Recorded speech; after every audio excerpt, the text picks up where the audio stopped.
AI won't replace entrepreneurs, but it will expose them. And if you look carefully, you can already see which businesses are going to struggle in the next 3 years, just by how they're using AI today. I keep seeing 3 patterns. The first group refuses it. They dismiss it. They say it's hype. They say their industry is different. They say experience matters more. And look, experience does matter. But this isn't about replacing experience. It's about baseline literacy shifting. You don't need to become technical. You don't need to build models. But if you don't understand what AI is, how it works at a high level, and where it creates leverage, you're choosing to compete with a structural disadvantage. And structural disadvantages don't explode. They compound quietly. That's group 1. Group 2 is more interesting.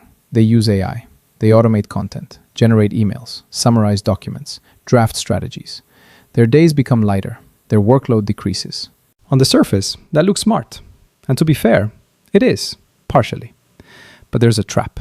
If you use AI primarily to make your life easier, your business becomes static.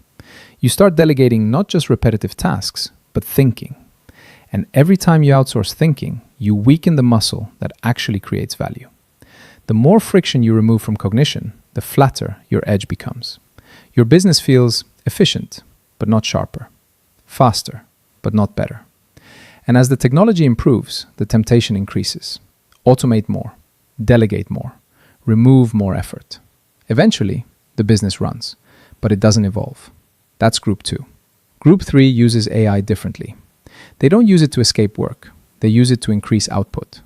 They remove friction from routine tasks so they can think deeper, test faster, and build more intelligently. They use AI to stress test assumptions, to explore alternative strategies, to model pricing scenarios, to refine positioning, to challenge their own blind spots. But they never delegate vision. They never delegate judgment. They never delegate responsibility. AI becomes a capability layer, not a replacement for agency. And here's the paradox. These entrepreneurs become more human in their business, not less.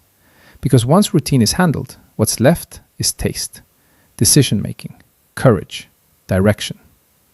The difference between these 3 groups won't be dramatic at first. In the short term, they might look similar. But over 3 years, the refusers slowly lose relevance.